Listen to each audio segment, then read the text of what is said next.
Hello my dear student, welcome back to video. My name is Aamir from A1 coaching. तो बेटा last video में हम लोगों ने अपना पहला चैप्टर बेसिक अकाउंटिंग टर्म्स अच्छे से कंप्लीट कर लिया था और आज स्टार्ट करेंगे हम लोग चैप्टर नंबर 2 जिसका नाम है अकाउंटिंग इक्वेशन। तो अगर पहली बार चैनल पे आए हो तो भैया पहला चैप्टर नहीं पढ़े हो तो डिस्क्रिप्शन में दिया हुआ है, जाके पढ़ लो, अच्छे से पढ़ो। कोई दिक्कत हो तो कमेंट सेक्शन पे इंस्टाग्राम पे कांटेक्ट कर लेना। डिस्क्रिप्शन में इंस्टा आईडी दे रखी है, मोबाइल नंबर दे रखा है। फिलहाल चलो जल्दी से स्टार्ट करते हैं अपना अकाउंटिंग इक्वेशन। ठीक है, अकाउंटिंग इक्वेशन होता क्या है? देखो बेटा, आप क्या पढ़ रहे हो? अकाउंट्स पढ़ रहे हो। ठीक है, तो अकाउंट्स में एक चीज समझना, ये कहते हैं अकाउंटिंग क्वेश्चन में, जैसे मैथ्स पढ़े होगे ना, तो कभी मैथ्स अगर पढ़े होगे, अगर 8 तक पढ़े हो, 10 तक पढ़े हो, तो आपने देखो इक्वेशन बनती है उसमें। ठीक है, तो ये इक्वेशन में बोलते हैं कि asset is equal to liabilities plus capital होता है। मतलब ये कहते हैं कि अकाउंट्स में हमेशा जितनी एसेट्स होगी वो लाइबिलिटीज और कैपिटल को जोड़कर होगी, ऐड करके होगी। जैसे एसेट्स का मतलब तो जान गए हो ना, नहीं पता है तो भाई वीडियो देख लो, लास्ट वीडियो में समझाया एसेट क्या होता है। ठीक है, तो एसेट्स का मतलब होता है नॉर्मली मेरा बिजनेस है। क्या है? मेरा बिजनेस है। तो बिजनेस में जो मेरे पास सामान है, भाई बिजनेस में मैं पैसा लगाऊंगा तो मेरे बिजनेस में फर्नीचर होगा, बिल्डिंग होगी, टीवी, जो भी सारे सामान होंगे, जिस चीज की दुकान होगी वो होगी। तो एसेट्स मतलब जिस चीज में जितने पैसे मैंने बिजनेस में लगाए हैं, जितना मैंने सामान बिजनेस में लगाया है। तो मान लो 10 लाख रुपीज का सामान लगाया, 1 10 100 1000 10 लाख 10 लाख, तो टोटल कितने रुपए का सामान लगाया है? 10 लाख रुपए का। अब यार ये दो ही तरीके से लग सकता है पैसा, या तो मैं खुद का पैसा लगाऊं बिजनेस में, बिजनेस में दो ही तरीके से पैसे लगते हैं, कोई भी काम करो आप, या तो आप खुद का पैसा लगाओगे, उसको हम लोग बोलते हैं कैपिटल,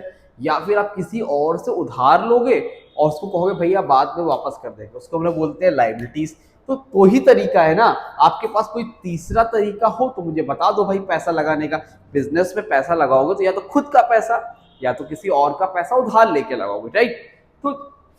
तो अगर मान लो एसेट्स आपकी 10 लाख रुपीज है, आपने उधार में 2 लाख रुपीज लिए, कम पड़ रहे थे, और 8 लाख रुपीज आपने खुद से लगाए, तो 8 और 2 कितना हुआ? 10 लाख। इधर कितना है? एसेट कितनी है? 10 लाख। कहने का मतलब जितना इस साइड होगा उतना ही हमेशा क्या होगा? इस साइड भी होगा। जब assets equal to liabilities plus capital, यही होता है आपका अकाउंटिंग इक्वेशन। अकाउंटिंग इक्वेशन क्या बताता है? बेसिक फॉर्मूला होता है जो बताता है कि एसेट्स की side is equal to liabilities plus capital के बराबर होती है हमेशा। हमेशा अगर क्वेश्चन कर रहे हो और इक्वल नहीं हो रही है, यानी कि कोई मिस्टेक हो रही है भाई, ठीक है, क्या लिखा है?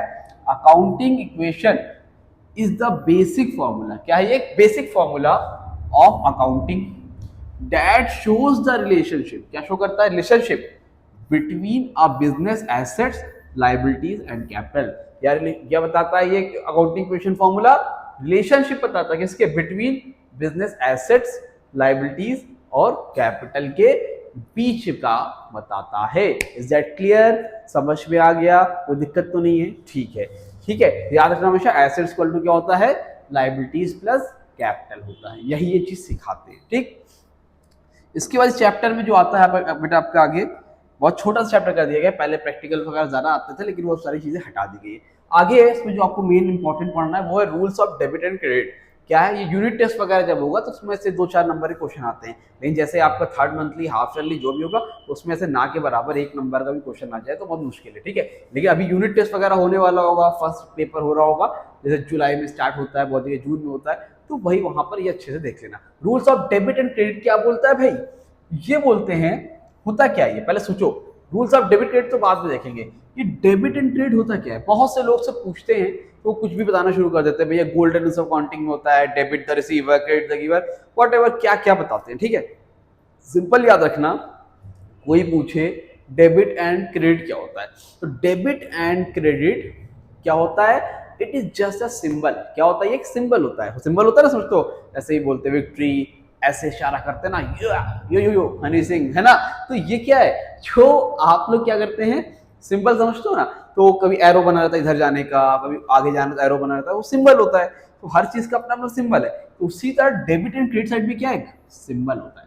क्या होता है? सिंबल होता है, which represent debit and credit side of an account, दो साइड होती है, क्या होती है, दो साइड होती है, एक इसे राइट साइड लेफ्ट साइड होती है ना, उसी तरह डेबिट और क्रेडिट साइड होती है। तो ये दोनों साइड को रिप्रेजेंट करता है। जैसे आप, और ये अकाउंट क्या है, अकाउंट मतलब जिसमें आप हिसाब किताब करोगे, जिसका भी करोगे, देखो ऐसे बनता है, टी शेप में एक अकाउंट बनता है। तो इधर वाली साइड को हम लोग डेबिट बोलते हैं, इधर वाली साइड को हम लोग क्रेडिट बोलते हैं हमेशा। जो टी शेप में बना है ये क्या है, आपका अकाउंट है, इसमें आप लिखोगे, हिसाब किताब करोगे भाई। जो डेबिट वाले हैं डेबिट में डालोगे, जो क्रेडिट वाले हैं क्रेडिट में डालोगे। जैसे प्लस माइनस होता है ना, तो कुछ चीजें डेबिट में जाती है, कुछ चीजें क्रेडिट में जाती है। तो जो भी चीजें डेबिट में जाएगी उसको डेबिट में लिख देना, जो चीजें क्रेडिट में जाएगी क्रेडिट में लिख देना। तो डेबिट क्रेडिट होता क्या है, डेबिट क्रेडिट क्या होता है, जैसा सिंबल होता है जो कि रिप्रेजेंट करता है डेबिट और क्रेडिट साइड को, किसके, एक अकाउंट के, किसी भी अकाउंट के डेबिट और क्रेडिट साइड को रिप्रेजेंट करता है। कौन, आपका डेबिट और क्रेडिट। क्लियर है, समझ में आ गई बात।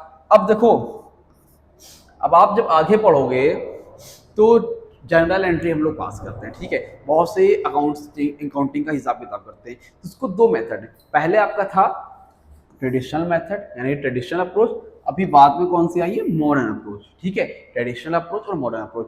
ट्रेडिशनल अप्रोच तो आपको ऑन डिटेल अभी जाके चैप्टर 4 चैप्टर 5 में जनरल एंट्री वगैरह सब इसी से करनी है, ठीक है। अभी इस चैप्टर में जो आपको पढ़ना है, जो अप्रोच से पढ़ना है, वो कौन सी है, मॉडर्न अप्रोच। कि मॉडर्न अप्रोच से हम लोग कैसे जनरल एंट्री पास करते हैं, मॉडर्न अप्रोच के क्या रूल होते हैं, ठीक है, क्या मॉडर्न अप्रोच के क्या रूल्स होते हैं वो अब हम लोग देखेंगे। क्लियर है। ट्रेडिशनल के बारे में अभी आपको नहीं पढ़ना है, चैप्टर 4 पे जब पहुंचोगे मैं आपको बताऊंगा कि गोल्डन रूल्स ऑफ अकाउंटिंग के हिसाब से कैसे क्या करते हैं। क्लियर। चलो अब मॉडर्न अप्रोच की बात करते हैं बेटा, स्क्रीनशॉट वगैरह लेना है तो ले लो। अच्छा पहली बार चैनल पे आप बता दो कि हम लोग का अपना खुद का व्हाट्सएप ग्रुप है बेटा, जिसमें आप नंबर ले लो 8957250045, ये मेरा व्हाट्सएप नंबर है। इस पे अपना नेम क्लास सिटी मेंशन कर देना और मुझे मैसेज भेज देना, मैं व्हाट्सएप ग्रुप पे ऐड कर दूंगा। उसके अलावा भाई एक मेहरबानी करो, अगर आप लोग को मेरा पढ़ाई हुआ अच्छा लगता है तो मेरी अपनी आईडी है, Insta ID A1 coaching 1234, A1 coaching 1234, और मेरी पर्सनल आईडी है आमिर सुहेल 7031। भाई इसको फॉलो कर दो, यही मेरी फीस है, लाइफ टाइम फीस हो जाएगी अगर आप फॉलो कर देते हो, ठीक है। बाकी नोट्स वगैरह सब मैं खुद आपको फ्री दूंगा, पढ़ाऊंगा बेहतरीन 11th में भी 12th में भी, कुछ बिना किसी डाउट के, बिना किसी शक के। व्हाट्सएप ग्रुप पे ऐड हो जाओ, इंस्टा पे फॉलो कर दो, और डिस्क्रिप्शन में एप्लीकेशन का लिंक है, एप्लीकेशन को डाउनलोड कर लो, उसमें नोट्स वगैरह भी मिल जाते हैं, बहुत सी इंपॉर्टेंट चीजें मिल जाएगी, ठीक है। टेस्ट सीरीज भी उसमें मैं डालूंगा, आज मिल जाएगी, ठीक। अब बात करते हैं मॉडर्न अप्रोच से क्या करते हैं, कैसे करते हैं। आ जाओ भाई, मॉडर्न अप्रोच।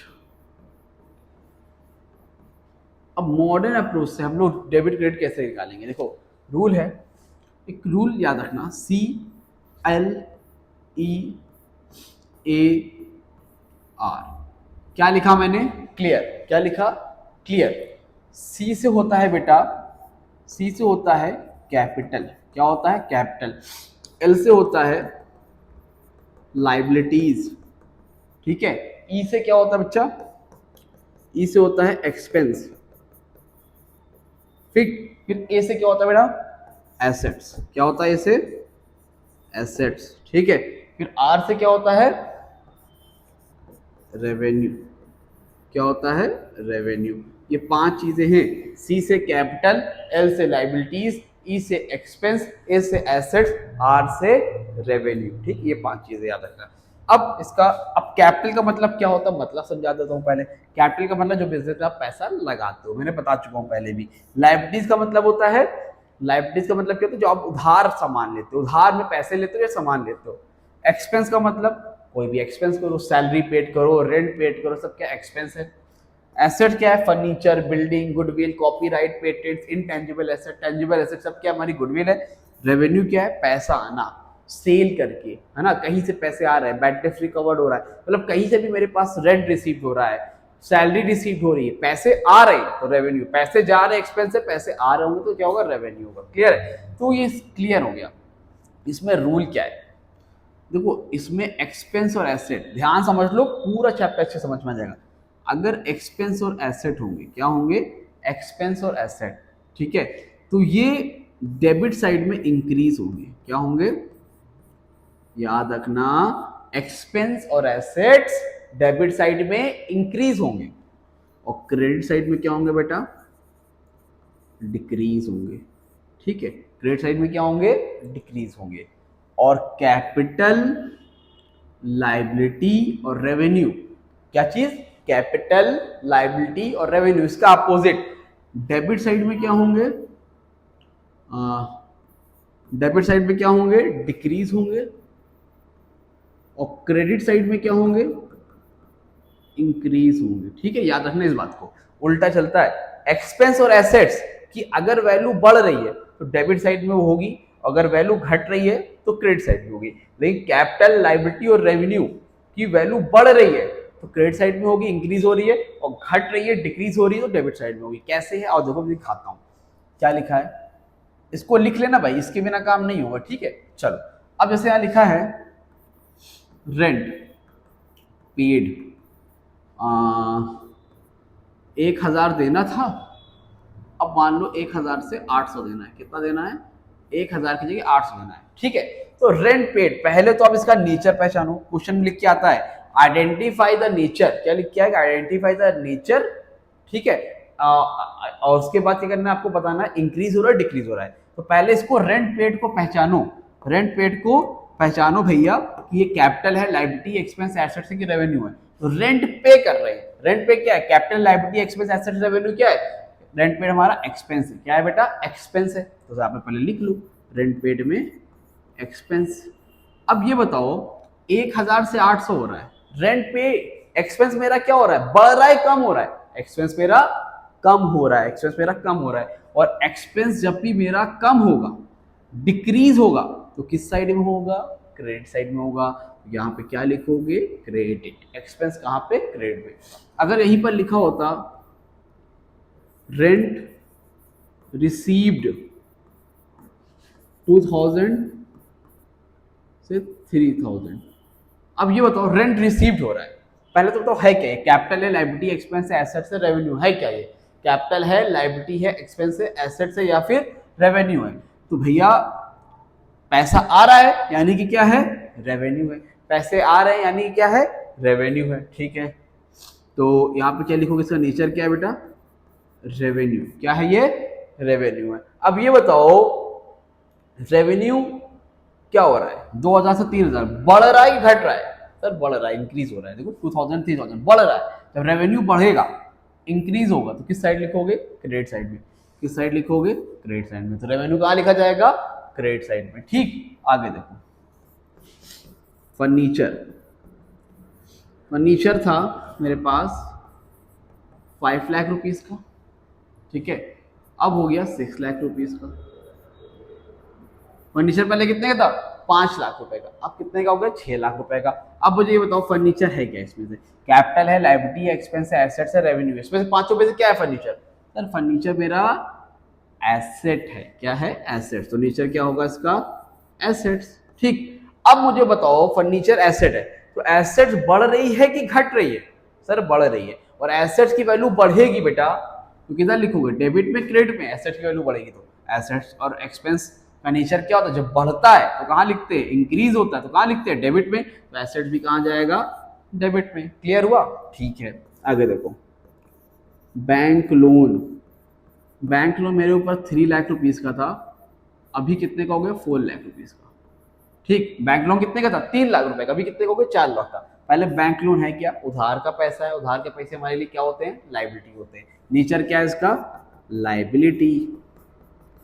अब ये बताओ 3 लाख से 4 लाख, लोन बढ़ रहा है घट रहा है, लाइबिलिटी बढ़ रही घट रही है, बढ़ रही है।